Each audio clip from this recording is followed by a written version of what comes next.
the Essex County Ghost Project and a little background on the Sandown Meeting House. As you'll see in your pamphlet, it's written in the back, but the Sandown Meeting House has stood unchanged since 1774. That's a very long time. It's one of the oldest original meeting houses in New England, and this historical structure has its own secrets and stories and mysteries to tell us. So our experts will be leading us through a wonderful night of paranormal mysteries and filled with all the knowledge that you have, and we'll answer any questions and anything that you would like to ask, okay? So anything. So a couple housekeeping things. No questions are small or large. So anything you want to say or ask, these people are they have the expertise. Not me, but everyone else. Well, and so they'll talk about that. If you need any water, we have some up here, okay? If you're thirsty. We do have an outhouse, but I don't think it's useful. And you won't get spooked, okay? Enter at your own risk. Right? Just watch the mosquitoes. Watch for the mosquitoes. And it's got multiple usages in that. It's about six or seven toilets in that outhouse. Well, use it your own device. Well, So- we're not that far down the road from Dunkin' Donuts or Hannaford. I saw some bushes. Just saying. So tonight's agenda also is on our pamphlet that you all have grabbed, if you haven't grabbed it. But so in that agenda, we've already gone through the first part of today. So we're gonna have a roundtable discussion with all our panel experts, and we'll introduce them in a moment.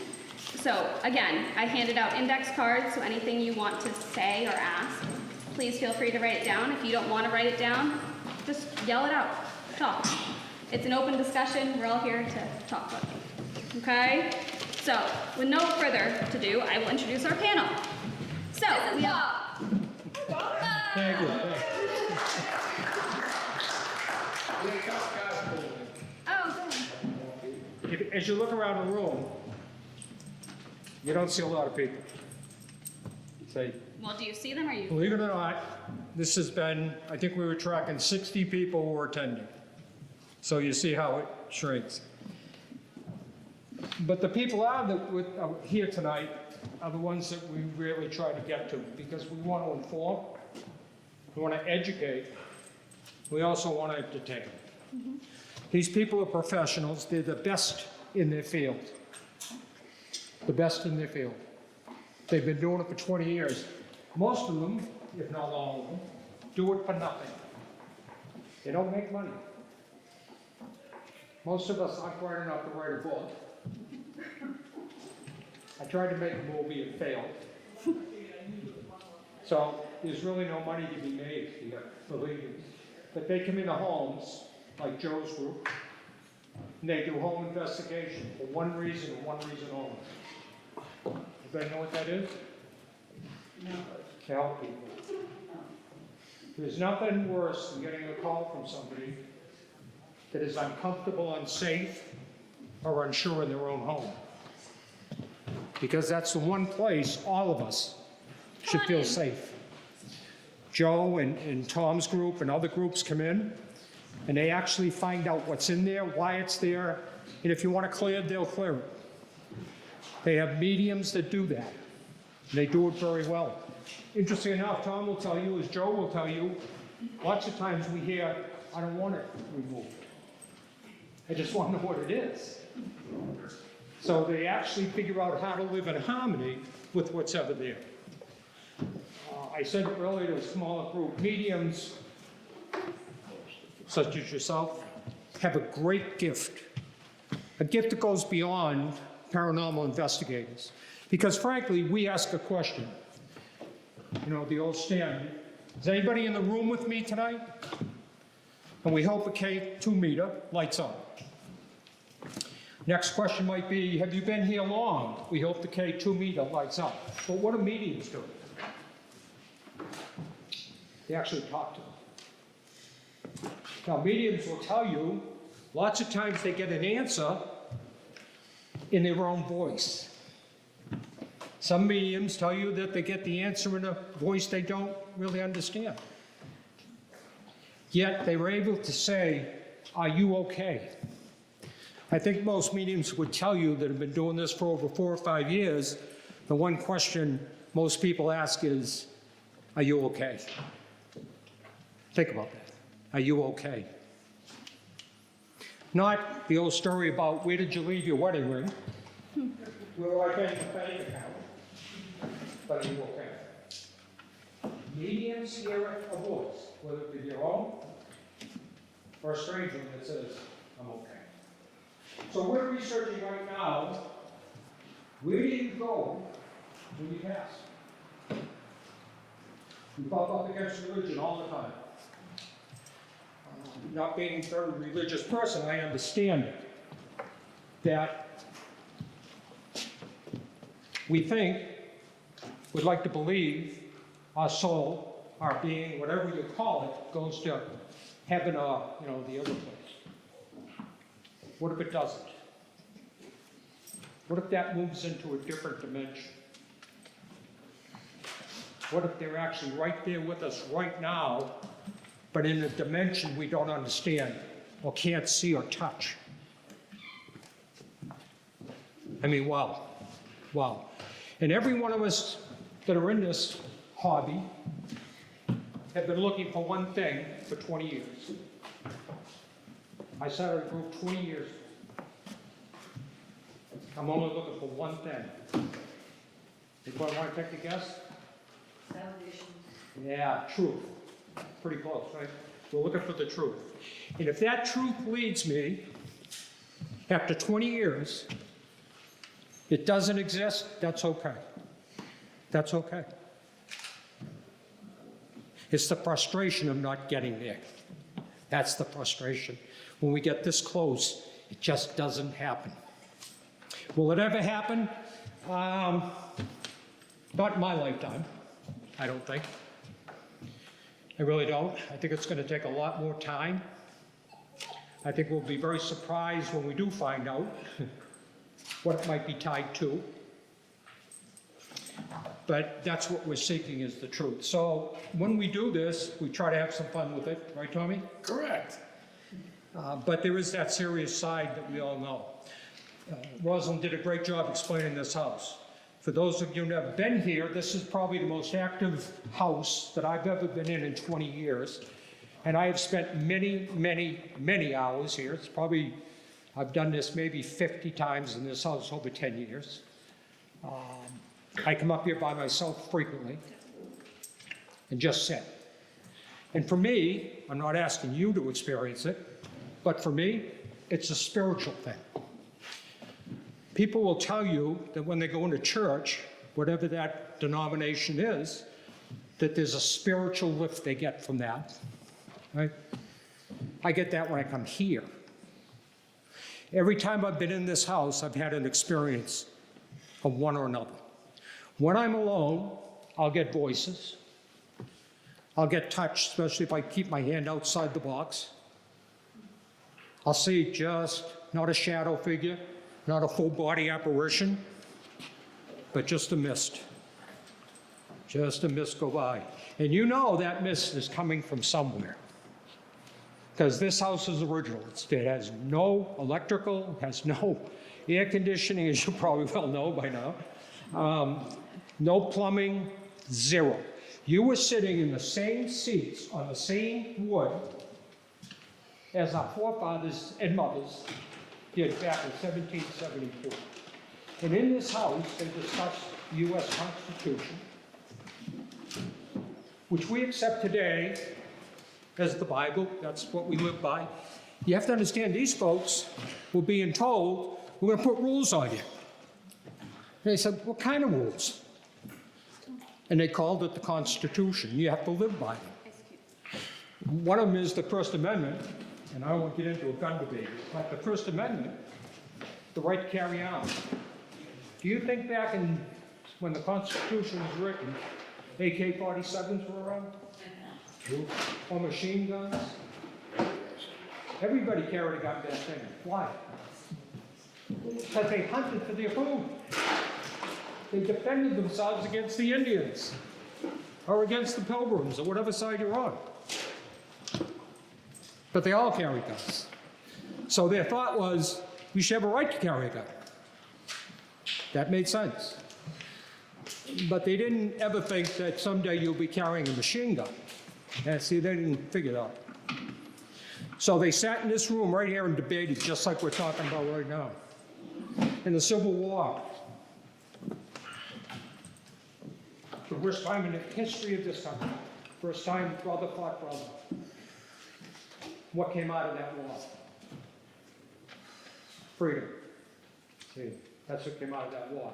This spot right up here, people used to come here, and when they did, they spent all day here. This was not like I was brought up, you went to Mass and you hoped it was not the high Mass, right? Because that was like 55 minutes. If you caught the shot when it was about 40. So you really went into that church saying, I'm hoping Father Smith isn't up today, right? Because he likes the high Mass. These people came here and prayed. These people then broke into groups and talked about community affairs. Children played out in that yard out there. But when they came here, they put their slaves in that box right up there. So you're looking at the same box that poor individuals that didn't have any rights sat in. One night we were in here, we were doing this, somebody said, what's that up there? Looked up there, there was just a figure standing there. For how long? Maybe 5 seconds. These things don't last long. They don't make themselves known unless they want to. But there was a figure standing in that box. And I want to go and say, that was a slave that probably sat in that box once a week for how many years? And you know what? He's now free. Did he come back and stand in that box to send a message? It says, now I'm free. So tonight you will have an experience. Sometimes when we try to initiate it, it doesn't work. They don't react to you, you react to them. If they want to be known, they will. If they don't, they won't. So I always tell people when they come here, especially if they always got children, right? Especially if they have children with them, anything can happen. It won't be violent. You have no fear. Don't worry about that. But you might be touched, especially women with hair. They love to flip the back of the hair for some reason. I don't know why. You might hear a whisper. Sometimes you just feel a cool, which I encourage right now, by the way, a cool sensation go by you, like somebody opened a refrigerator door. So you'll experience all kinds of things. We encourage photography, right? Yep. If you have a voice recorder on your phone, put it on. EVP. Mm-hmm. We'll do that tonight too, yep. Okay. Everybody know what EVP stands for? Electronic Voice Phenomenon. And what that is that you put a recorder out and you just let it run all night. And sometimes, if you're very lucky, you'll get a voice. Might say, get out. Oh, yeah. If you listen to Tom's paranormal thing, you'll hear the Huh? paranormal zone. They Yep. did an EVP one just the other day. There you go. Pretty cool. This may very well pick one up. That is them talking to you. For the most part, they don't give you a whole sentence or talk about a book. It's very quick. If I'm here alone, especially if it's kind of dark, I'll get, who are you? Leave.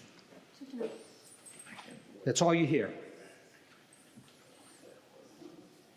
Now, the EVP person, Yeah.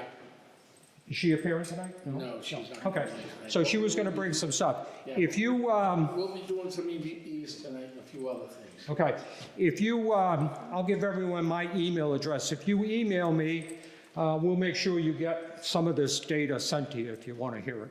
But that's what we get. So if you got a voice recorder, get it out. Turn it on the phone, whatever, leave it on. Take all the pictures you want. We only ask you to do one thing with the pictures, one thing. Just say, picture. So that you don't screw somebody else's picture. Okay, that's all we ask. Because Joe might be taking a picture at the same time, and the flash will distort the images. If you see anything on that film or recorder, we'd appreciate you sharing it with us, okay? Okay, so let's get the folks up at the round All right, table. well, let's keep going. So I'm Okay. gonna continue introducing everyone. So Tom Sotoleri, cameraman over here, he's in charge of the Essex County Ghost Project. He's also the founder of that and works for Hilldale. And he's breathing. Yeah, I am. Okay, That's a good thing. go ahead. All right, so what we're gonna do tonight, when we get down to the roundtable discussion, I'll be talking about some of the stuff Essex County does. Tonight, we'll be running the ghost hunt here tonight. But I'm also gonna be talking about something that's a little different. I'm not an empath, I'm not a psychic. At least I don't call myself that. I'm a channeler. So if there's anybody in here that wants to know about channeling, you can ask me about channeling. I channel, I let them in. Some people are afraid, and I can respect that. Does it take a toll on the body after a while? It does. And sometimes you have to go recharge up the batteries. But I use channeling to remove spirits out of people's homes. Everybody does it differently. That's what we do. We help people out. We'll go pretty much anywhere, and I'm also a researcher. Like Joe, we all do our own research. And this area that we're sitting in right now, you guys have heard of the Bridgewater Triangle, right? Most people have heard of that in the room. Everybody know where it is? What? Where is it? Massachusetts. Massachusetts, right. You've heard of the Ossipee Triangle, right? Now that's the fun one. That one was coined by Lauren Coleman at the same time. It goes from Salem, New Hampshire, all the way to Jackson, from Jackson to Rochester and back to Salem. That's a large triangle. That's a large triangle. And then years ago, I was asked, I've been doing paranormal since 2007. Yeah, thanks. Bill's been with me a long time. But when I research things, I thoroughly research things before even going to a house and after the house is done. And I was asked to do a talk, and this spun something off. At the Havel Public Library a couple of years ago, I am going back this year in October. We haven't set the date yet. They want to do Haunted Havel. Okay? Well, I'm not going to talk about private homes because we just don't do things like that. So let me see what's going on in Havel. So I got a map of Havel and put it on a board, one of those cork boards. You know, those are good to plug things in. And I got all my data from Havel and started plugging in private home investigations, one color, the ones we did, public investigations in cemeteries and other public areas that we did in that area, and then doing a show on HC Media since 2008, and being active in the community. People would tell me where they grew up in a haunted house, but we can't get into it because they don't live there anymore. So then I had that as another color. And then I went and looked, wow, we got one big section here, one big section along the rail in Hilldale, and I'll get to that in a second. And I said, wow, what do we call this thing? This is interesting. And then it hit me in the head. I did not want to insult anybody because there's a lot of different nonprofits that have their own beliefs. So I couldn't really call it what I wanted to call it. So I called it the Canosa Triangle. So if you're in Monument Square in Havel and you go like this, right to the Merrimack border and up 108. I've got UFO photographs from people that sent me stuff in that area and everything else. And in the 70s, there was 5 Bigfoot sightings in Havel. And 3 of those I could confirm by police reports and talking to the police officer who's no longer alive with us now, but I did talk to him when he was alive, who was called to those incidences in Havel, as we'll call it.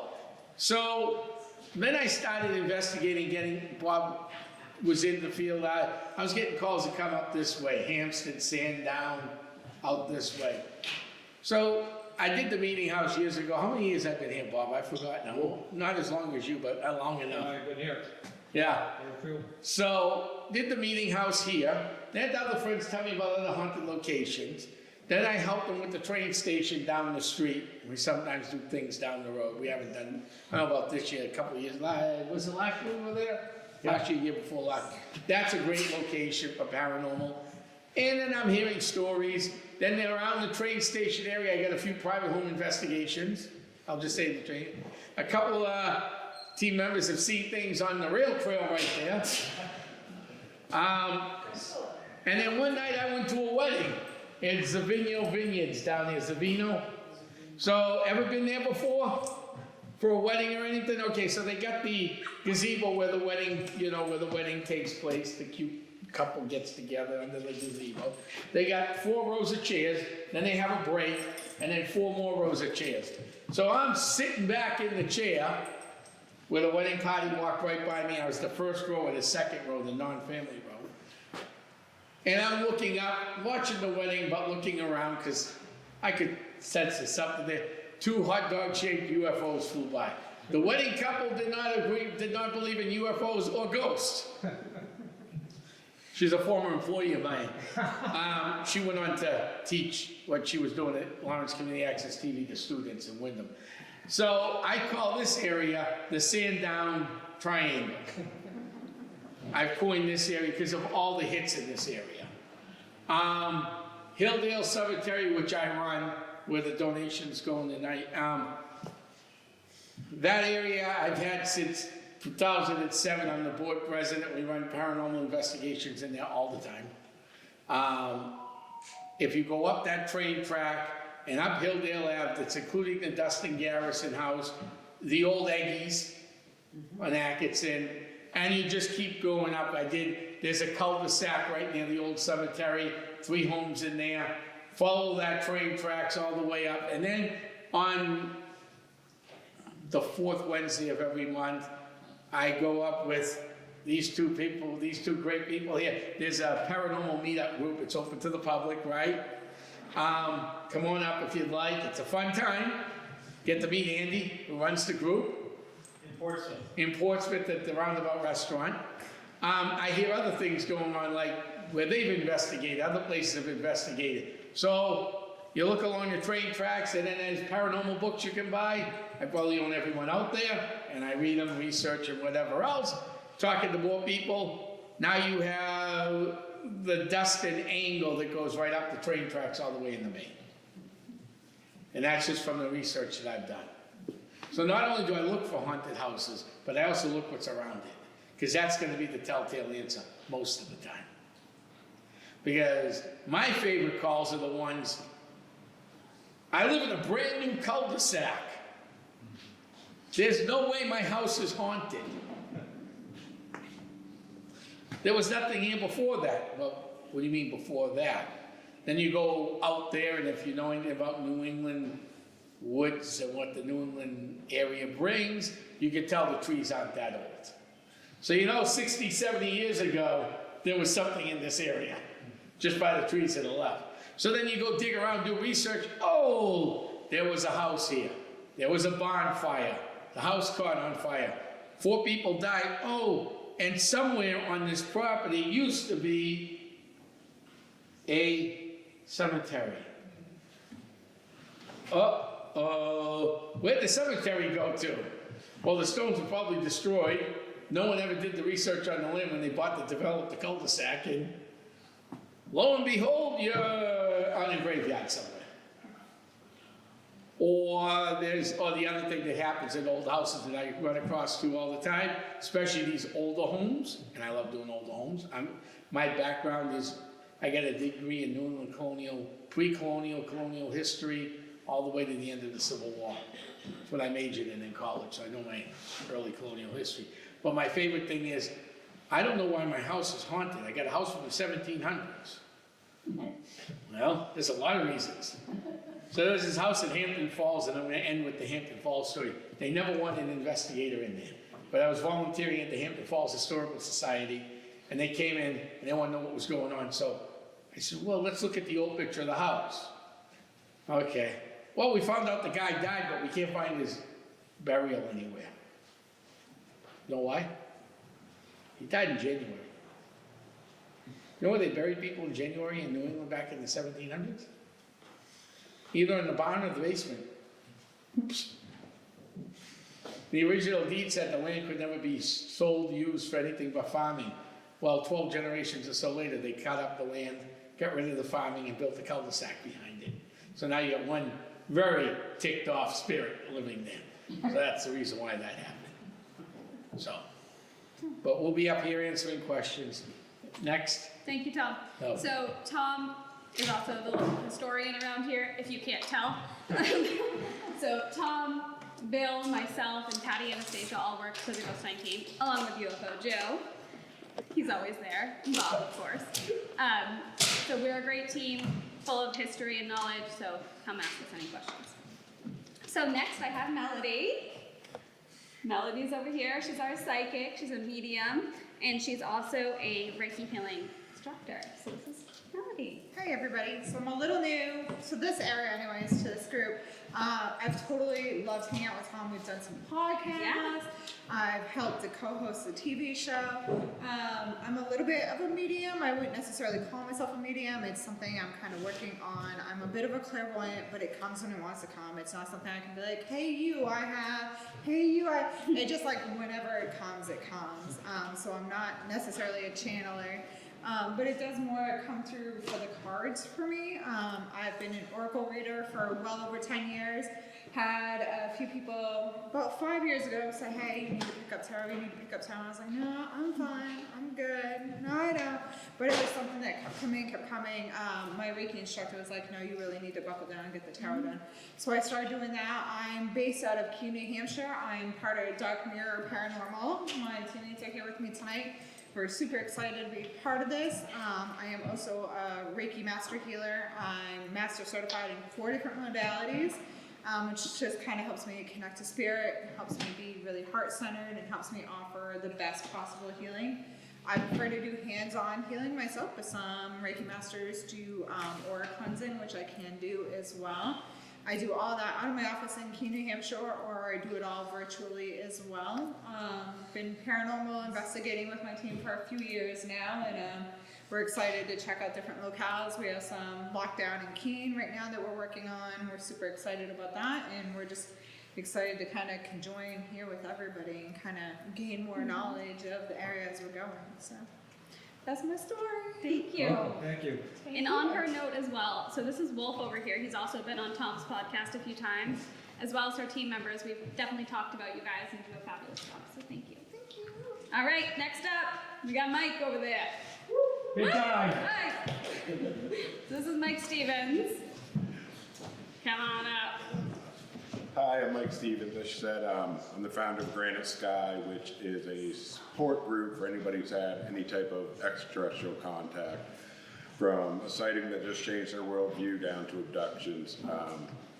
The reason I started that group because I'm a lifelong experiencer, and I've never had anybody to turn to with any of this stuff growing up. So once I came to my own terms with it, we started the group. We hold one monthly meeting a month, more based for experiencers. We also work with the Newmarket group, who has a meeting once a month, and Donna, if you'd raise your hand, she runs that group, and she would give you all the details on that as well. And it's basically like Bob said earlier, you know, we don't do this for money, we do this to help. Our slogan is people, not proof. You know, we're not trying to prove or disprove your case, or we just want you to be able to get through the day. There's a lot to carry with it for some people, but yeah. Thank you. Thanks, Mike. Thank you. Excellent job. Thanks, everyone. All right. So with that being said, too, remember that you can always stop by any of the booths, pick up cards at the end of the day, talk to them on your own if you want to speak to them personally afterwards, call them if you'd like, because they're always here for your questions. And like we're all saying, we're not here for your money, okay? We're just here to I help hope you. not. All right? So that's really the truth. So please enjoy tonight and let the paranormal lead us through. Okay, so why don't you guys come on up and sit at the table, get in the hot seats, beat them up good. You know, you got a lot of good questions to ask them. Mike's team. Somebody from Mike's team? You from Mike's team? Mike Stevens' team? No? Are you from Mike Stevens' team? Yeah. You want to sit up front and answer some questions? And if anyone wrote down questions on cards, I am, no. Okay. Two things we do. You filled out the index guide, you want me to read the question above. If you prefer to raise your hand and ask the question, let's do it that way too. The other thing, one rule, just one rule. These people in the hot seat up here, okay, the hearing it's not questions. It is not a foolish question. Okay? Because we don't have all the answers. But just be respectful of it. That's all I ask. If we can't answer it, we'll tell you. All right? Fair enough? All right? And we'll keep going with all everything's answered. So, where's the cards? We got 3. Just 3 of you? Ooh. You are gonna take a beat. Nobody else, right? Okay, thanks, Simon. Bill, you wanna say? You You gonna sit there? Bill, sit over here. Yeah, you can answer Bill can sit. the technology stuff too. All right.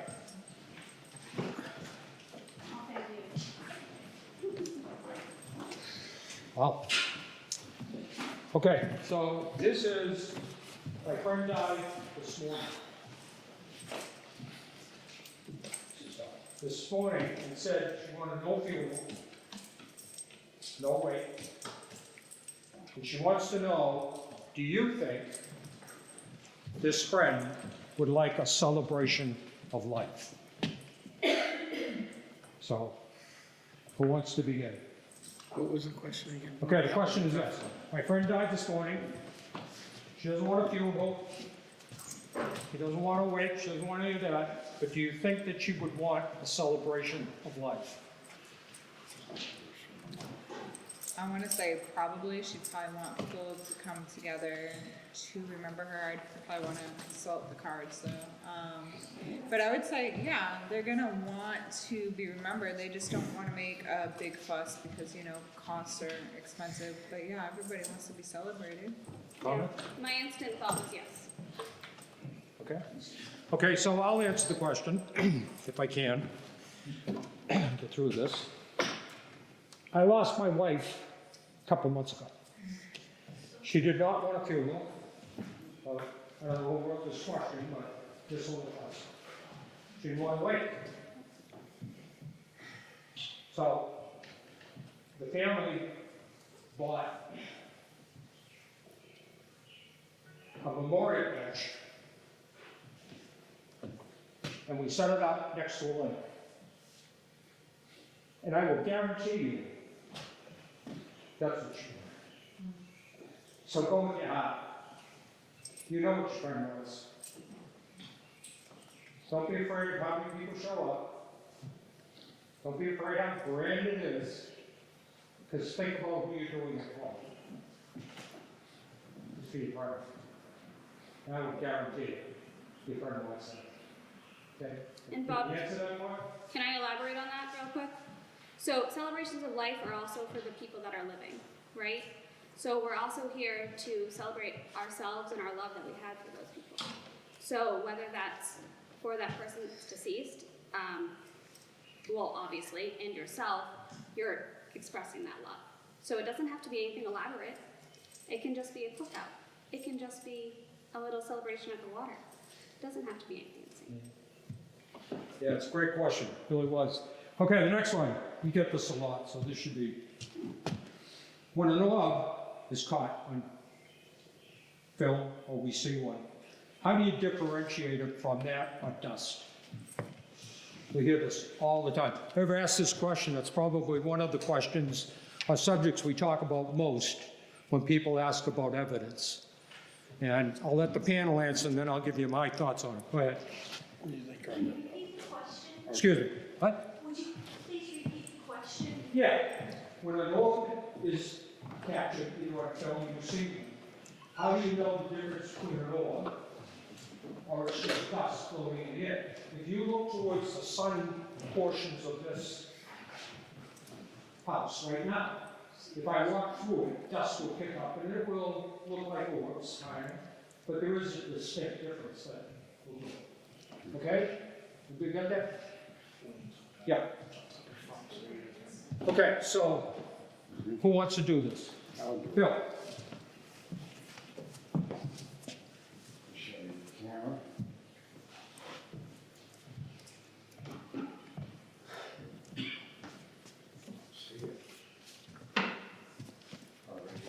Okay. That's what this camera's for. To differentiate between dust, pollen, and a real orb. A real orb will give off its own light. Okay? One side is infrared, the other side is just a regular camera. If I see an orb just in infrared, it's bugs, pollen, raindrops. Okay? If I see it in both, that means it's a real orb because it's giving off its light, and I can see it in both cameras. Okay? So, excuse me. We want to differentiate between it. Now, you can ask this question. All right, it's an orb, because it's giving off, is that a spirit? Nobody's studying this, so the jury's still out. We don't know if an orb is a spirit or not, but nobody can say it is or it isn't, because nobody's studying it to prove it is or isn't, okay? That's what this camera's for, to differentiate. You can't get this camera anymore. This is the last one I bought it, so I can distinguish between them. That's the only way you can distinguish. Orbs give off their own light. Bugs, pollen, stuff like they don't. They only see it. It's reflected off infrared back into this camera here, but not in the other one. So I can tell which one is which. Okay, any questions? Anybody else? No? Got it? Okay, so my thought on that is, we get this a lot, if you really want to do a very simple test at home, just take a camera, especially a cell phone camera, works very well. Take your hand, put it on top of your refrigerator. Not the door, but the very, you're laughing because you know, right? The very top of it. Just pull your hand across it. I don't care how great a housekeeper you are, I would guarantee you there's dust up there. And start snapping pictures. Okay? Dust will move around, no doubt about it, but it moves in kind of its own way. Orbs will bounce and they'll dance. They'll be here, they'll come down here, they'll go over there. So most of the time, the camera is perfect because that does the work for us. But if you're filming right now or taking pictures right now, you probably will catch an orb. Round circle, everybody know what an orb is? Okay. Round circle. Some people think it's energy, right? Could be energy. All spirits. A spirit, or it could just be dust. But dust tends not to be very all-round moving in those areas. So do the refrigerator test, don't tell anybody about it. Take as many pictures as you can snap, and you'll see the difference, okay? Yeah, does that answer the question for everybody? So we had 2 questions, we've got 20 people here, so come on, I know there's more. Yeah, she's laughing because she knows that. How many years have you been doing this? Wait, I'm You might sorry. have answered that earlier. How many years have you been in the paranormal industry? Me person? I started with a quick story. My wife and I went to first to Bermuda. We got off in Bermuda, we went to the governor's house. Okay? Governor's house is where the governor lived after the second year. It's like, it's our museum. My wife was in one of the rooms. We didn't like each other, so she'd go her way, my way. She was in one of the rooms, and I was on the balcony. I came through the balcony, and down the end of the hall was the figure standing there, dressed in period gown. Okay, saw her like I see you. Walked into the room, found my wife, and said, they must be going to have a show or something, because the guy down there. So, come out, the guy was fine. I had no interest in paranormal, zero. Zero interest. What year was that, Bob? I'm sorry? What year was that? Ooh, thanks. You're welcome. Probably 2006, 7, in that range. So I said to my wife, I think there's a show going to be on, you want to check it out. She said, well, we'll ask the ranger that's standing outside. Went downstairs, grabbed the ranger, I said, what time does the show going to start? He said, what show? I said, well, I just saw a gentleman upstairs dressed in period gown. So I thought maybe there was going to be a show or exhibition or something. He laughed. Thought, I'm trying to figure out, am I being taken here, or, a group from the answer, right, Bermuda. He said, no, I'll tell you who you ran into. You ran into Tina. I said, oh. I'm now thinking Peter who works here, and likes to dress up the period gown, you know. He said, Peter's our resident ghost. He said, yeah, okay. Thank you. Because I know now he's jerking my chair. I'm absolutely convinced. Okay? When I came out, I talked to some people, especially in the shops, and they said, oh, that ghost has been spotted many times. But it's a tourist attraction. You see, so they get the story down pretty good, right? I mean, they don't break from the story. But all the way back on the cruise ship, took 4 days to get home. I couldn't help thinking about this. What the hell did I see? Because I know I saw this. No doubt in my mind. When I come home, I told my 2 children. They both immediately said, let's start a paranormal. I said, do what? They said, we'll hunt for ghosts. I said, where? Where the hell do you hunt for ghosts? You know, well, the TV shows, and yeah. I said, okay. All right, stop it. Really was a joke. Within probably a month, we would get phone calls from people. Joe was experienced as strong as all the time. I need help. There's something in my house that's scaring me. The 3 of us would go out. Back in those days, we were pretty rookie at it, so we just had basic cameras, voice recorders, nothing really high tech. And every so often, we would find something. Long story short, over the 20 years, at one point we were averaging 10 home investigations a month. Now, out of 10 home investigations a month, how many times do you think we found evidence of a ghost?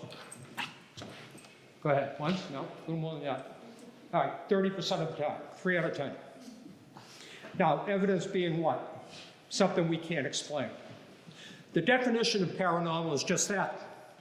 Something that you can't prove through science, geometry and math, physics, and I add one, reasoning, that you can reasonably deduct. I can't explain what's going on. So we get about 30% of each week that we could actually say, boy, we heard footsteps. We got touched. We saw a full body apparition. So we do a lot of hard work for very little results most of the time. Has it increased over the years? Probably. I'm guessing, I don't know how many you do now, but I'm guessing higher. Prior to COVID, we were busy, but since COVID, things have slowed way down with Absolutely. private home investigations. Yeah. The public stuff has picked up. This year has been incredible. Last year was ridiculous. This year's probably getting outpaced last year. Yeah, Joe? I was gonna say about 1 out of 5. Yeah. Roughly. Yeah, you know, 20, 30, 40%. Right. But that's what you're collecting when you're there. There's a possibility it's going on when you're not there, correct? Correct. Oh, absolutely. Most of the time, when you go into a home the first time, you don't get alone. And why is that? Because the spirit's there, not sure who you are or why you're there, Yeah. right? So once they get comfortable with you, that's why I think I get so much activity in this house, because I've been coming here for so long, Yeah. that there are very few spirits in this house that don't know me. Right. They become your friends. So you're right, you're absolutely right. The first time, the second time, maybe nothing. It's the third time. But I look for evidence that is footsteps, Yeah. knocking. Obviously, if you see a shadow figure. All of that kind of stuff leads you to believe I've got something here. Is there a possibility if it's a family member, they won't even come through you guys, just a family member? A family member? Like if it's a member of their family has passed and other things happened afterwards, is it possible that you might not interact with them, although something's still happening? Yeah, I have a video. Like I said, I lost my wife not too long ago. I sit in the TV room. There's no light, no ambient light coming in from outside. And on the wall, a light appeared. The light was jumping all over the place. Yeah. Just keep going. And I said, if that's you, would you just hold the light in one place for just a second, that's all? And the light stopped. Then the light disappeared. Yeah. So I said, if that was you, just let me know, come back one more time, just to let me know. Within a minute, that light was jumping around. Now, if you want to see that video, I'm happy to send it to you if you give me the information. Oh, I have my own experiences. So- So I believe strongly that was my life. Yeah. I don't doubt for a minute that was her. Yeah. I mean, I know when we do it, we typically like to have the homeowners there for just that reason. Yeah. Yeah, we do, we usually have the homeowners there because there are times I've gone on cases, and Mike's been with me sometimes, Bill's with me a long time. We'll go to a house and it's nothing going on. And the best way to explain it was, years ago, I had 2 demonologists on my team, not on my team, sorry, on one of my TV shows. And they called that the Dunkin' Donuts and Doritos type. Then they go back the next night because they're getting called in the next night, and we've done that too. And it's like, you know, very busy. The photos are coming out, EVPs are coming out, the pendulums are swinging, because we also do pendulums and dowsing rods. So we have all that going on. But the night before we were at the house, pardon the pun, it was deader than dead. And Joe, you've ran into that too, I'm assuming. All the time. Sure, that happens all the They time. don't perform on command. No, they don't. Yeah, that was my question. Yeah. I also- I'm wondering if there are things that you might have missed. Yeah, I also think that your loved ones come back if they know you can handle them coming back. Oh, yeah. They don't necessarily come back if they think they're gonna scare you, Right. or emotionally hurt you. Yeah. Now, Bill, Good Bob, question. in my lucky case of that, I do have 2 people that protect me at least, okay? So when I go into a house, or sometimes like I said earlier on the channel, people go, so I went to this drumming circle one day and guy goes, I'm the one that's gonna put protection around you. I found that kind of insulting because you don't put protection around somebody unless you ask them first. We would never do that if we did a group thing, which we could do tonight. But we'd never put protection around you unless you wanted it yourself, okay? That's just the wrong kickoff on the foot. So I said no, and this young girl goes, oh, he must be a paranormal enthusiast. You know me a while, I'm far from a paranormal enthusiast. I take this stuff serious. So my protections are, and I did this through going back in life, having somebody do a past life regression on me. So my protections are my grandfather and my ex-wife who murdered me back in the 1800s. That's not a good detail to have. She felt bad, so now she's here protecting She me. felt bad? Great. Come on, there's another question. Don't be, there you go. This one's for, is it Melinda? Melody. Melody. Melanie, I'm so sorry. That's okay. I'm interested to know, when you do investigations, how do you balance being very focused on facts, really, with your own internal process, where you, I would guess, pick things up, how that balance goes? So usually I keep myself surrounded with a team. I kind of allow myself to kind of like go in first, just kind of feel things out. And then we start up with all the equipment, but there has been times where the equipment will specifically tell me, like, walk away, go forward. So I'll go forward because like I'm surrounded with all the electronics and it's like overcoming my personal field. And then the minute I walk away is when my intuition starts to kick up and I'm like, okay guys, this is like what I'm getting, blah, blah, blah, blah, blah. And I'll describe it. Somebody will either be writing things down or they'll be video recording me while I'm talking. And then I'll kind of like, I'll thank Spirit. I'll say, thank you. I appreciate this interaction. Thank you for your time. Thank you for coming to me.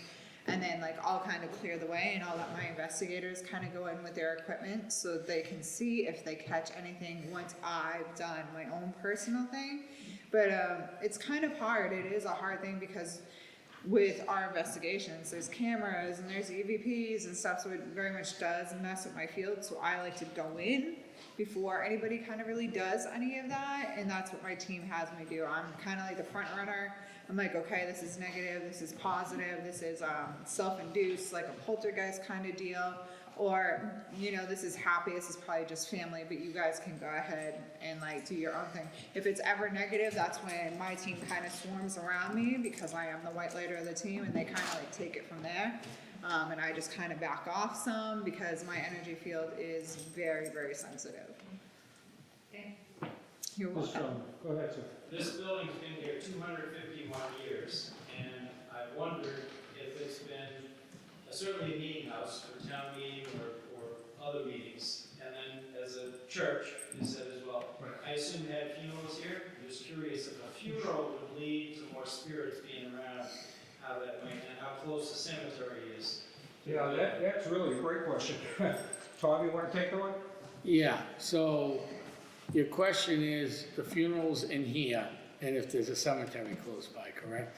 Well, if there were Yeah, funerals here, would that lead to additional spirits being kind of trapped, or well, how would that work? And then how close the cemetery is? In other words, if somebody died, they brought them Yeah. here, they have the funeral, they have all the church stuff, whatever. all right, so part of that I will answer, part of it I can't because I don't know, I know the area well, but not that well. So I don't know where the closest burial ground is. Bob might know that one better than me, or somebody that lives in the area from around here could answer that.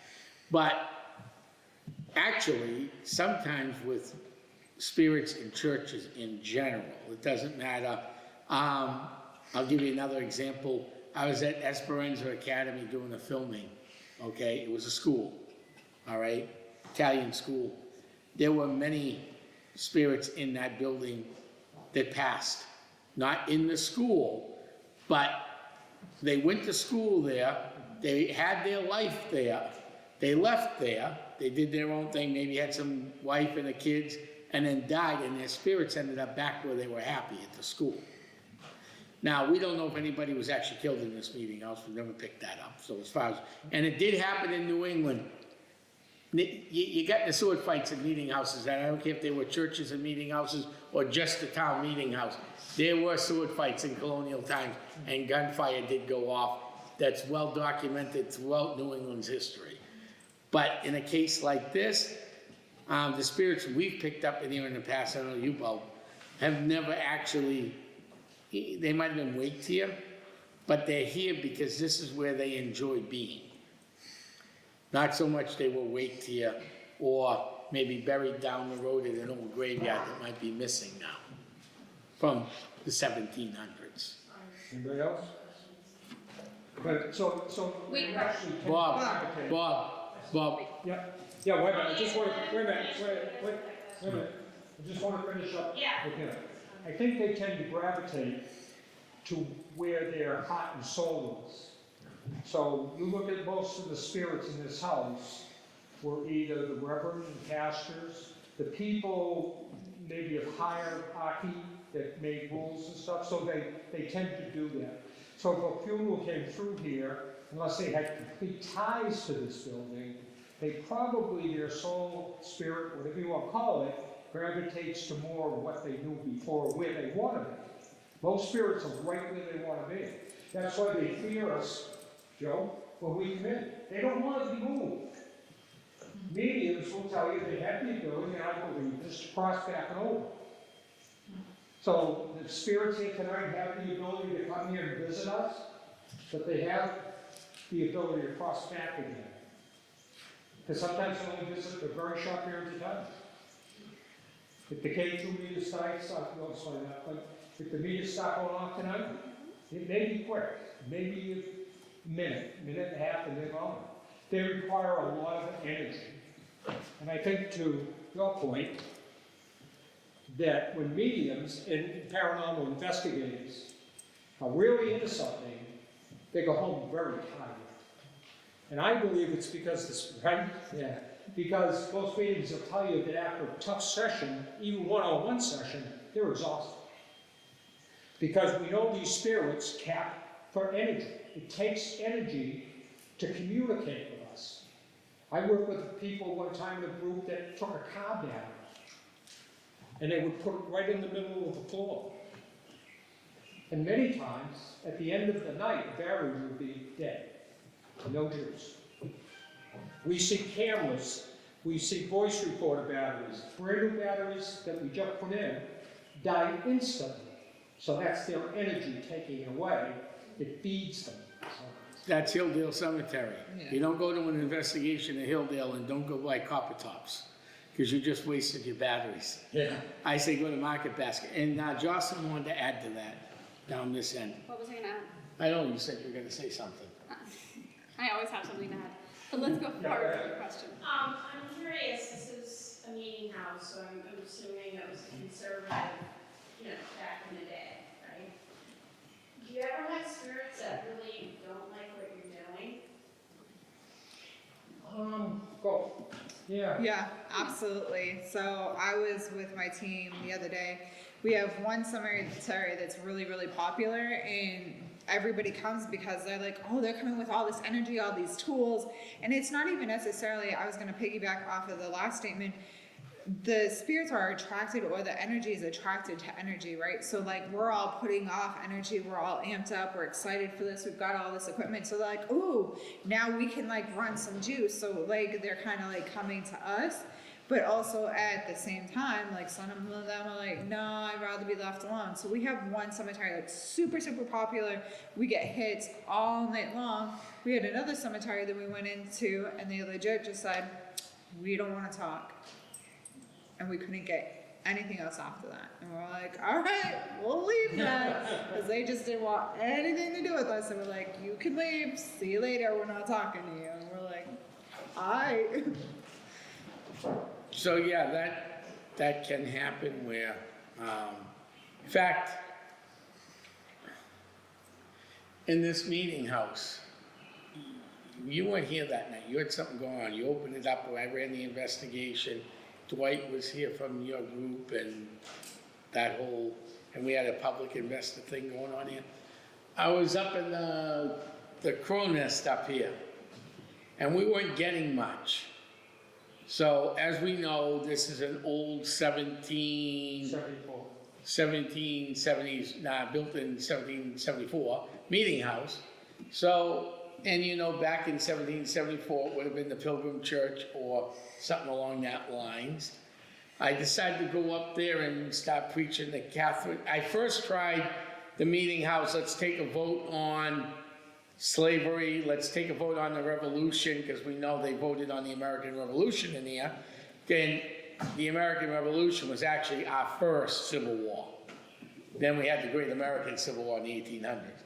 But I asked and didn't really get much of a response. Right now we're getting something up in that corner. They're looking down on us, the slaves moved up.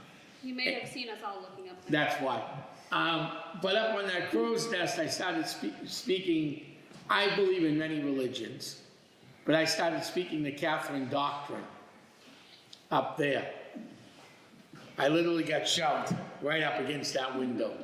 And it happened in a private museum we were investigating. The same thing happened to me there, where the room was the minister's room, old New England town, dates back to the witchcraft hysteria, so even earlier than this building. Okay, the building I was in wasn't, but the furniture was old. It was a room in a private museum, and I can't say where it was. And I started, and they saw the minister, but he wasn't moving that night for us. So I said, okay, let's start the Catherine doctrine. I got shoved in that room too. And that's on video. This got on camera, but they never sent me the picture of me being pushed up against that window. Thank God it was a new window. Because that's a 40-foot drop. Oh, we got a new question.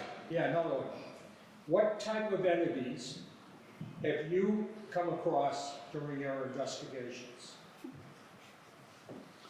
I've come across from grandma to your best friend, to your sister, to a daughter, to I want to kill you, to I really want to kill you. That was your ex-wife. To different levels of demons that weren't even living on this plane. It can be very scary. But I do what Joe does, and I'm always gonna refer to other paranormal teams in the crowd, because that's what I do. So, what we do can be just as dangerous as walking across the street when it comes to the paranormal. Really can be. For the most part, we get calls all the time. I got a demon in my house. Joe probably gets those same calls. And how many of them are demonic by the time we get there and finish the investigation? We're lucky to get one of those a year. But it always starts off with the phone call. I have a demon in my house. Mike, you've done a few investigations, haven't you? Yeah, pretty much ran into everything. Full body operations, shadow figures, true orbs, like seeing the light myself, not like caught on camera. Been touched, pushed. A lot of it is mostly though, like Tom's saying, it's just angry, dead people who, once you start giving that power and say, oh, it's a demon, they say, and they're like being nasty anyways, they ride with it. But once you, break it down and see what the actual situation going on and stuff is going on through, tools and sensitives and things like that, it's usually just an angry dead person says, I'm gonna play along. And not every black shadow figure you see is a demon. That's my favorite one. How do you get a demon? Oh, I saw this black shadow figure. Not all black shadow figures are demonic. There's two types of ghosts that we deal with mostly. One is what they call the intelligent spirit, and two is the residual spirit. So let's deal with the simple one. The residual spirit tends to be somebody that doesn't know they've passed. And what we see there is we hear footsteps going down the hall. And you hear it over and over again. But there's nobody there. They won't talk to you. You can't get through to them. Because the theory, and this is all theory by the way, is that this spirit has passed but doesn't know they've passed. They think they're still doing what they used to do. So in the case of a farm, that barn door might get open at 6 o'clock, 7 o'clock in the morning, and then it gets closed. But you can't make contact with that spirit. Then it's the spirits that I think exist mostly in this house. And that's what we call intelligent spirits that can actually communicate with us. Keep in mind, mediums, like these folks, can talk to them. We have to use a K2 meter. I don't know if everybody's seen this. This is a K2 meter. And when you light it up, see how the lights light? So what we'll do tonight, we'll have a bunch of these around, and we'll ask questions. Now, keep your eye on it, because it might go off. Okay? So we might say, are there any spirits here tonight that want to talk to us? If you're here, would you just let us know you're here? Just light up a light, 2 lights, 3 lights. Whatever you can do through your energy level, do for us. Now, the experience of these investigators for this, you don't ask 1 or 2 questions and think you just got a spirit. You might ask 10. You can't ask the question rhythmically. Because sometimes the K2 meter or the spirit will light it up just for the sake of seeing the lights. But if 10 times tonight I can ask the spirit to light it or underlight it, and it happens 10 times, will you at least give me something is there that we can't explain? So, if I do it once or twice, I'm not impressed with that. But if I can get it go 10 times, I think something's there. If not, tell me what's turning that light on. There is no electricity in this building. These cameras, they won't turn it on. You can hold this next to a light socket and it won't light up. So it reads electronic magnetic fields at a very high frequency rate. Bob, we have a question from Joe. I'm sorry? Yeah, go ahead. More of a comment, but just so for everybody's information, right, tonight, your cell phone will trip that when it goes to attach to the satellite. So if everybody wants to put their phone in airplane mode, that will eliminate false positives on the EMF devices. That the other thing, fairly close to it. yeah, you'd have, right, but you can do it from your pocket, right? Yeah. But the other thing I wanted to touch on was the residual stuff. that we've had home investigations where they would see the apparition going to a wall over and over and over again, and then come to find out the house was remodeled. Yeah. It used to be a doorway. There's no wall there. There's no, and now there's a wall. Yeah. Right, so that's stuff you gotta look out for. as well. Yeah. You see that a lot with doors opening. Yeah, A residual will open a door and close a door, open a door and close a door. And it might be a closet. right, But you find out in the original house it was a bedroom. exactly. You know, so the research that we have to do is tough because you have to use public records most of the time. You know, it's not easy to get this kind of information out of town halls, which I don't know. But that's what the residual one will do. They're not gonna communicate with you, they're not gonna like it take 2 meter up. They're not gonna change what they do because they just are playing a movie. That's what it is, and they're just in a movie, it's a loop. They just keep doing it. You're right about cell phones, especially the newer ones. We've seen a lot more of that now than we did 15 years ago. Oh, if we've gotten, we had an actual conversation here, and then we found out that somebody had their cell phone. It just correlated with us asking questions. But again, it's how you ask the question, and how many questions you ask, how many times you can get it to light up and shut down. And the other thing is, like Bob said, I'll add this in too. I had a case that I was called into Manchester, New Hampshire. That's all I'm gonna say. I'm not even gonna say. And the lady was panicking. Bunch of kids, single mother, got a niece living there. She was thrown out of the house in a good area of Manchester. We'll call it the Bird Streets. That's as far as I'm gonna say. So if you're familiar with Manchester, you know how good that area is. So this team put a K2 meter on the ground and started asking questions. First question they asked was a demon here. Guess what the K2 meter did? It lit up. Uh-oh. The team stopped and said, well, our team leader's not here, but we have a guy who gets rid of demons, but he charges. He'll get a hold of you. So they called us in all the way from Methuen. She originally had my name, but she thought it would be too far of a drive from Methuen, Mass to Manchester. 40 minutes up the road, up 93. We get there, I said, so where is this area of the demon? Because that's my first concern with little kids of all the different ages. Oh, they put the couch over it to keep the demon locked away. Okay. We moved the couch, I put down the thing, and there's spirits here, lights up, K2 meter lights up, a couple of the other meters lit up. I'm thinking to myself, this is odd. I said to one of the team members, I said, there's a basement here, so in the basement, I said, pound on the floor where you're at. I look up, there's an exposed wiring right underneath.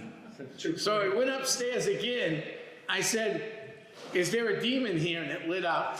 I said, there's Santa Claus here, and it lit up. And I said to the client, you can ask any question you want, this will light up. Now let's go downstairs and let me explain to you why this meter lit up right here. So you really gotta look at the big picture, as Joe and myself and good teams do. We look at the evidence, we look over things, and then we go looking for hits like that and see where they're coming from. And raised electric, and old houses are my favorite. Now, who learned in school? You learned in school long ago that water and electricity don't mix, right? Joe, you've done a few homes from the 1800s? Yeah. Where do you think a nice, beautiful Victorian home grounds their wiring to? Any guesses? The copper water piping that's all over your house. Yeah. That just puts in one big, humongous thing of electromagnetic fields throughout the house. All right. Okay, we're gonna follow up. Does anyone communicate with deities or have had an experience communicating with them? I think everyone at this table has. Deities. Like what deities in specific? I'm pagan, so I work with deity personally. But I think everybody kind of has a belief system or something that they believe in, whether they call it universe or they call it God or they call it Gaia or they call it Buddha or whatever the case may be. No matter what, that's all deity. it's all kind of like under the same umbrella term. So if you have a belief system, then yeah, you have a deity. Am I wrong on that, guys? No, no, I hit that one right. So I have a question. Yeah. Mike, you run a sport group for people that have had either a visitation, an observation, or abduction, with, I'm sure, the focus on abduction and visitation, correct? What is the one common thing, of all the years you've been doing this, that you hear constantly from each person? It's probably the one thing that's constant for everybody is the ability to be able to share it without judgment, to just get it off their chest, to be able to, not be laughed at, to not feel isolated within their own self. I think that's probably the most common. There are commonalities, but not everybody's got them. We could all see something tonight in the sky, and we'd all have a different reaction based on, our beliefs, upbringings, past experiences, and things like that. So, while there are commonalities, I don't think there's one that overlaps anything. And with the groups too, there's commonalities that aren't in any of the literature.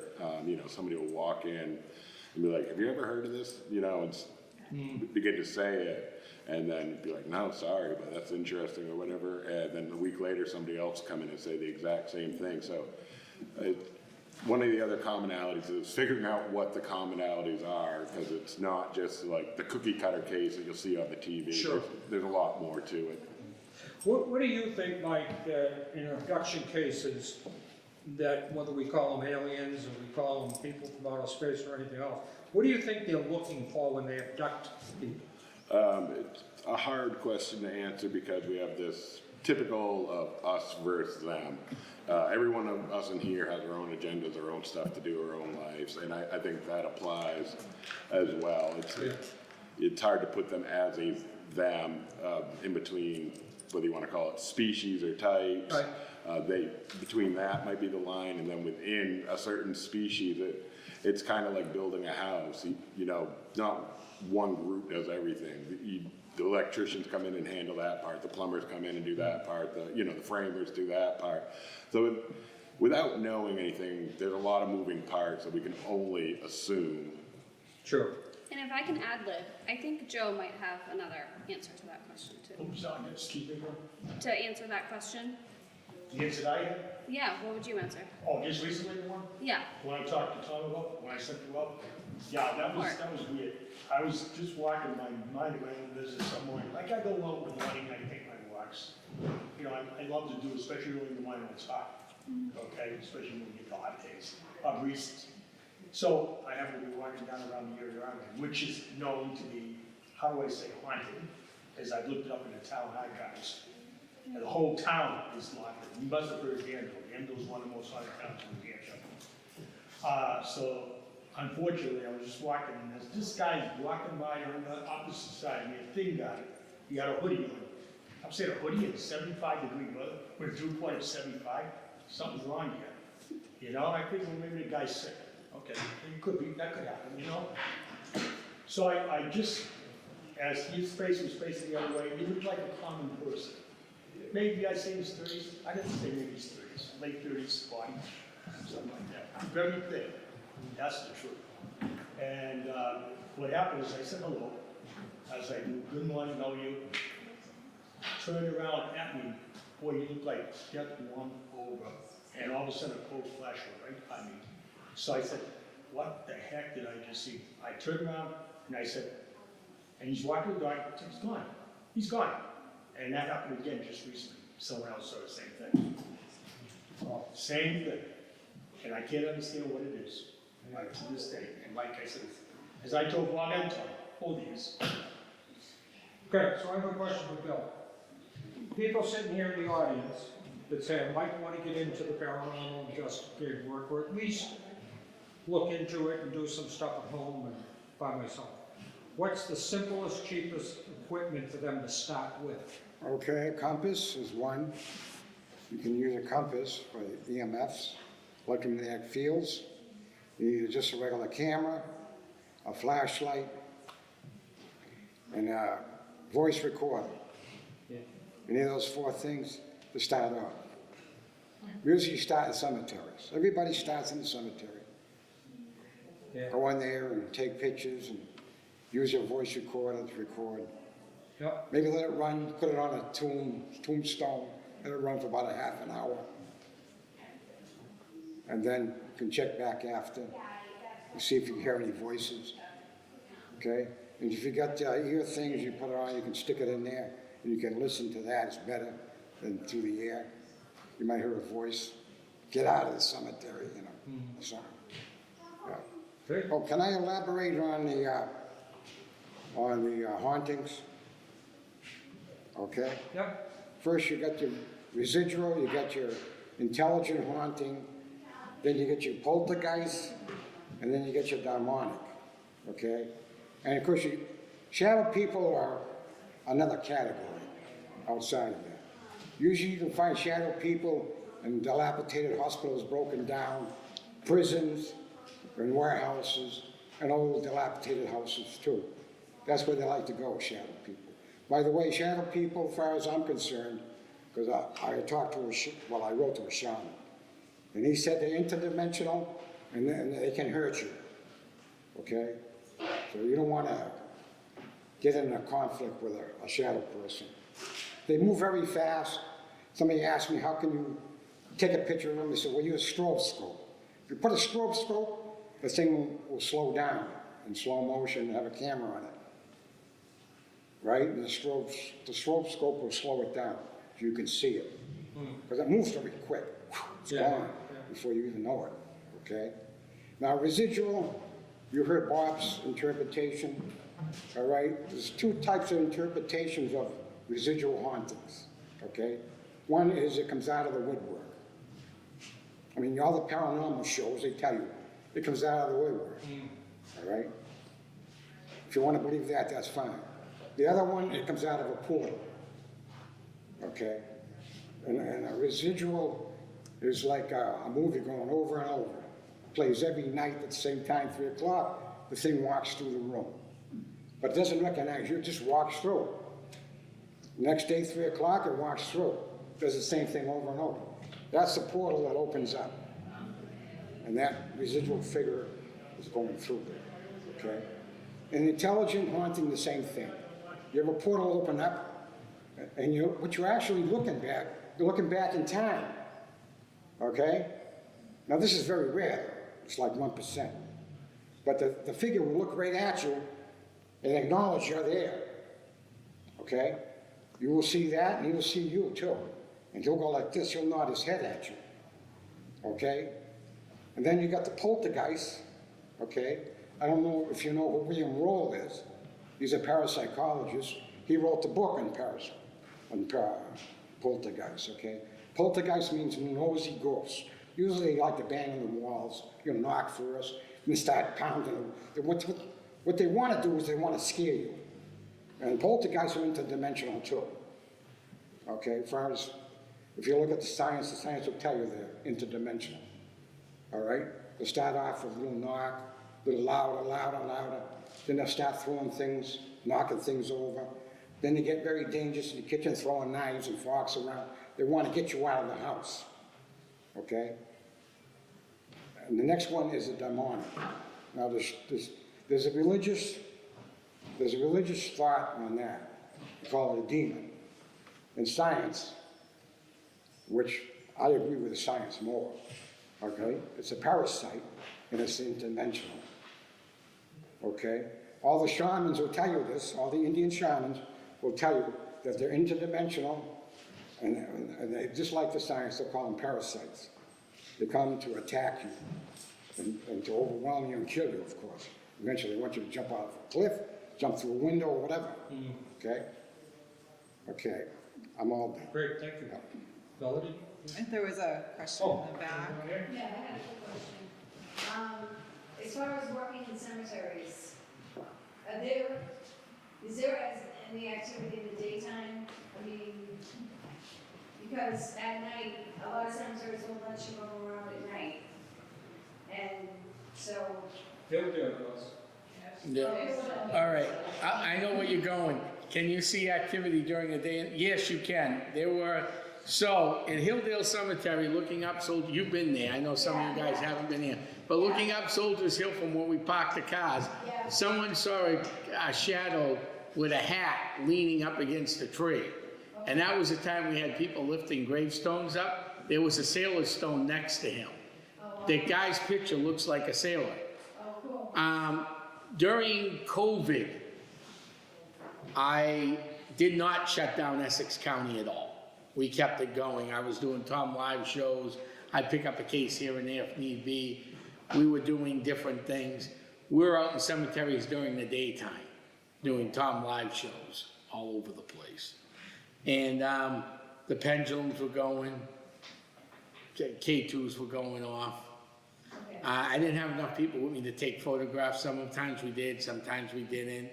But we also used the S-Box, and that was very lively. So yes, you can go during the daytime. Okay, all right, because a lot of places won't let you go around in there. Right. Yeah, okay. Yes, sir. Go over here. Yeah, Joe? Sir, you said that, when I was talking about the funeral things, you said that the spirits like to go where they feel comfortable, like back to their own house or something. Well, where they're attached to, yeah. Right, well, my question is, we've watched a lot of TV shows, and you can't believe what you see on TV, anything these days, anyway. But so I thought some of these spirits, you know, the part of the attitude for paranormal people is to help the spirit move on. Well, To move to heaven, if there is, you know, If move that's to what the they're next world. Right. Like to leave the house where they are still there and move on. But do you think that spirits don't, some of them don't want to be moved on probably, Correct. but, so how does that play into this? Okay, I'll throw it to you. I think the spirits, you know, it's funny, I always say this. If I passed away, which I will, I guess someday, right? Yeah, And I had a choice where to go, it would not be assumption. right. You kind of think I'd go somewhere else, right? But to me, I think they go, not necessarily where they're comfortable, but where their heart and soul is attached. The meeting house. You know, the guys, girls that were in the meeting house probably had families, right? So it would be obviously they want to be back with their families. But this was their life. This is what they were attached to. This is where they want to be. I really believe in my house, I'll approach the panel, but that they get to choose. That they're not necessarily forced to do it, but that where do you want it? But if they're Christian, why wouldn't they want to be next to Jesus? Yeah, we get it all the time. One religion comes up, and now we're into it. This comes So up. these are Puritans, way back. Yeah, listen, you're exactly right. This bumps right up against religion. Yes. Okay? There's no doubt about it. It does. I don't think we're far off in our beliefs between the two. I think the clergy, I'd be interested in your feedback on this. I think the clergy has a story to tell and they stick to it. And if you look at the story we tell, it varies slightly. Why? Why? Because most religion says, who rose from the dead? Most religion says, Jesus. And most religion says, that's the only one that can do it. And the second thing is in religion that says, there's only one person can raise somebody from the dead. That's all. Most religions. Okay? If you look at religion based up what we do, I'm not sure that's accurate. No. I have had the pleasure of knowing a very high-ranking Catholic priest in Manchester, New Hampshire. I played golf, and we've had this conversation a lot. And it is a belief and a theory that you believe only Jesus rose from the dead. That's what made him different. So if Tom and Bill and Melody, Jocelyn contacted it, they've already risen. Fundamental problem. They've already risen if they can talk to us. They can light up this day even. They've already risen. But the Catholic Church, any clergy cannot buy into that and then defend the fact only one person rose from the dead, Jesus. And only one person can raise you from the dead, God. They teach that someday God will bring everybody up to the kingdom. You see? So we bump up against religion, we hope we do it respectfully.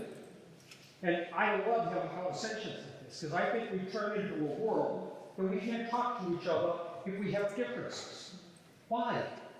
So I'm going to elaborate on that for a second. I'm interested in your thoughts on that. I'm interested in her thoughts on that, because it teaches me something. There isn't an oracle in this room. Not one. Look around. Not one oracle here. Because there ain't one of us that knows everything. And yet, how often do we refuse to listen to you, or me? That's the sad part. Okay. So everyone has spirit in their life, right? We're all here because we believe in something, right? Whether it's God, whether it's the Torian, whatever you want to believe in. But they say God, the Holy Ghost, and the Holy Spirit, correct? Yeah. So that's all I have to say about that. And So we're in a church. Right, and to go on your notion, when we go into a house, not every spirit wants to be removed, number one. Not every spirit wants to go to the next whatever they believe in, because I come across this a lot. So then you have to teach the homeowner how to deal with and live with the spirit in harmony. And it can be done. I mean, if it doesn't work, then you can try to force it out. Or move out. Or you move out yourself. But forcing things out never ends well for anybody. I did have a case once where I was begged after 5 times going to this house to get rid of this thing. It just kept coming back and back. Begged. Hi. Welcome. Begged. I finally had to get rid of it. The only way I could get rid of it was channeling it.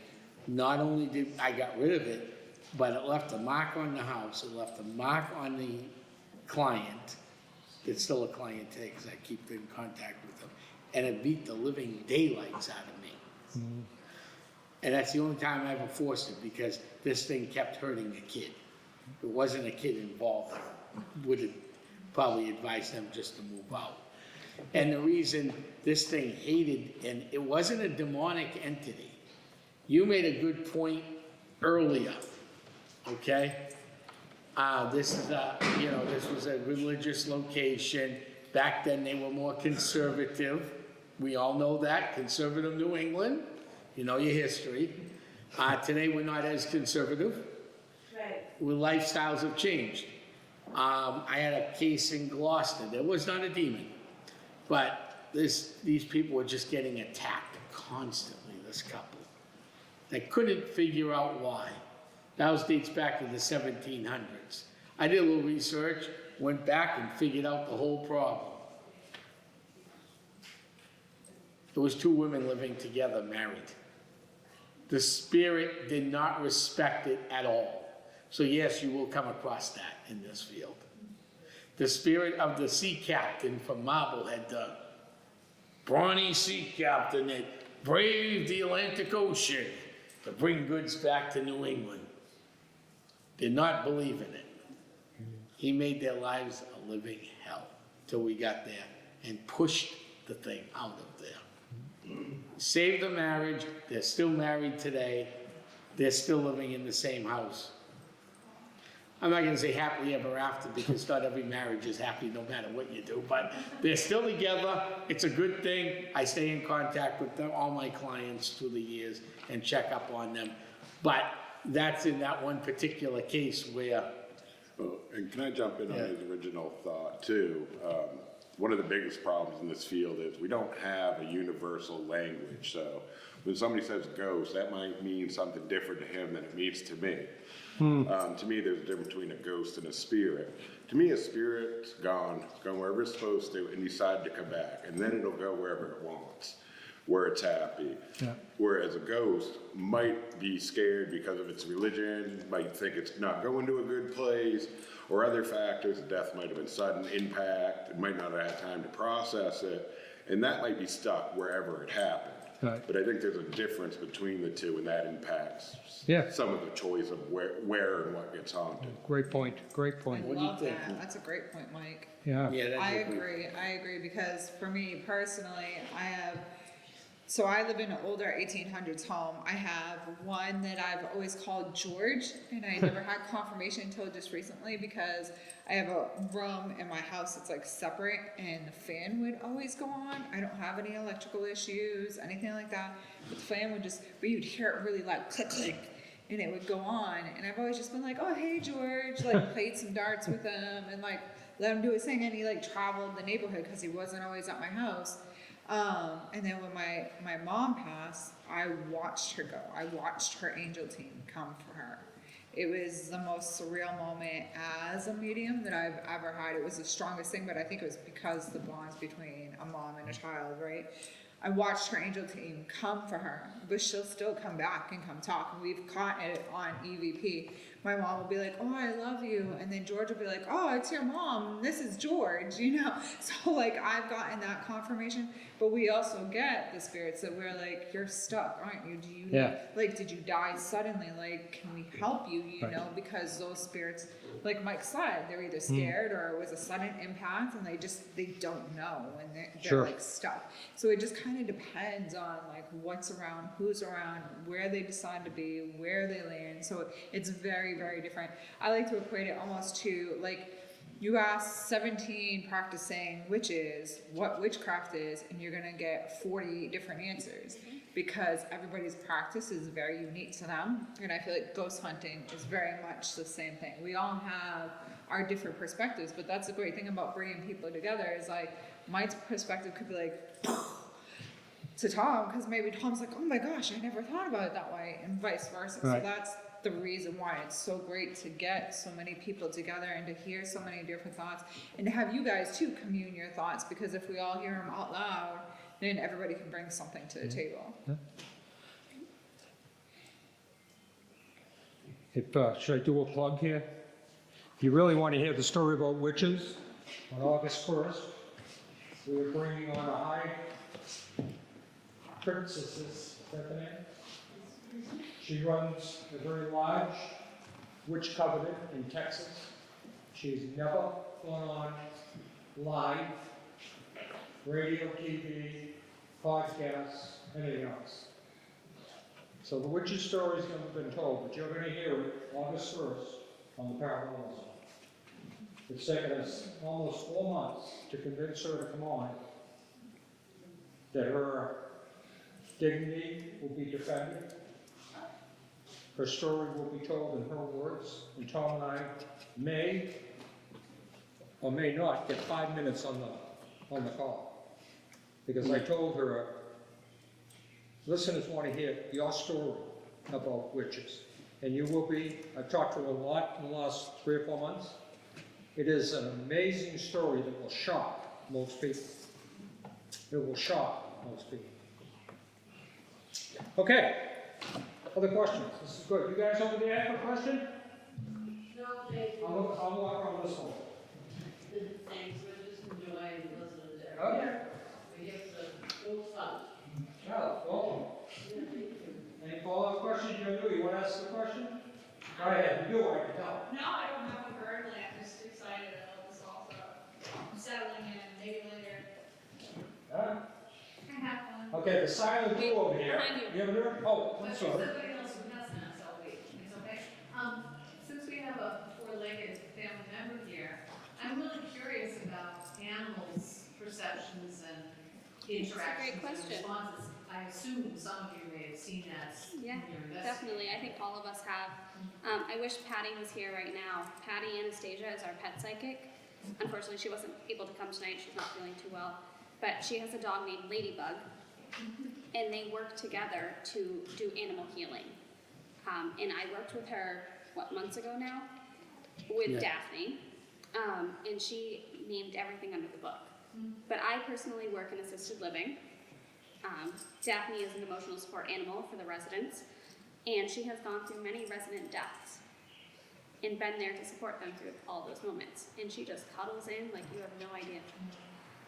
So the biggest thing for me with Daphne is clearing her afterwards. So she's not feeling it and bringing it home and keeping it with her. So that's been a new challenge for me to clear her every day at the end of the day. But it's her job as a, so Patty would say she's an, what'd she say? She was a animal, I don't know, a medium of some sort for the animal world. And that's her job here on Earth. And she's doing a fantastic job. She's only 10 months. Wow. Yeah, and she loves people, mostly elders. And she's doing a great job. But it does affect animals just as much. It affects us, right? It affects them more. Animals can feel what's happening to you before we know what's happening. So she's definitely caught on to other things. And Ladybug, so Patty Anastasia, if anyone wants to talk to her after this, please come talk to me and I will give you her phone number. She just wrote a book called Connecting with Your Animal and Animal Healing. And that was just published recently. So she has more knowledge on that than I do. But animals have a big impact on our world. And when we do cases, if before you call us in, you say, and I get a call, yeah, my dog's looking up at that corner all the time. He wants to bark up at the corner. So That means the dog or the cat, dogs and cats can actually sense and see these things, so. Let me elaborate on that. Yeah. and I have no Okay. Dogs and cats can see in the ultraviolet rays. They can see entities. So when they look on you and they see something, they're actually seeing something. Yeah. Because we can see until we're around 10. We have infrared. We can see the infrared until we're 10, then we lose the ability. But we can see on the corner of our eyes. That's why a lot of people go into haunted houses and, I saw it in the corner. Yeah, because you can see infrared still on the corner, but not straight ahead. So you see in the corner of your eye something move, a shadow or something. You can see an infrared on the side. Most people don't know that. And so I can't explain this. Not only can they sense it, but they can see Yeah. too. So also on that note, Patty explained to me different levels. You can probably talk about this more than I can. The different levels of your hierarchy.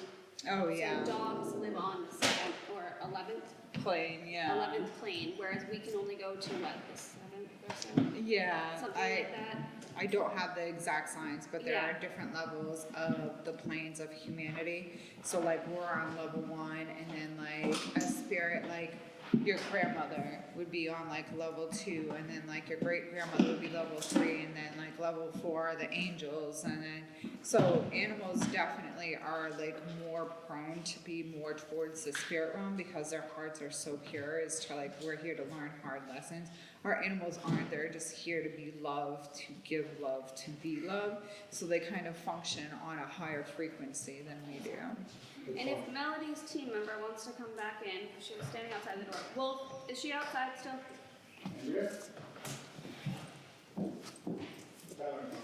Wolf's with me too. So, yeah, I know. I was like, Wolf, where is she? I'll add something to that. Please do. Animals use their senses when they do. We, human beings, have evolved to a point where we ignore our senses. That's why children are very susceptible to be able to see and feel these things because they're just learning their senses. They haven't learned how to ignore them yet. And a lot of us take for granted even just eyesight, right? That's why a lot of people need glasses because you actually fatigue your eyes too much because you're not actually using them, you're just always doing something.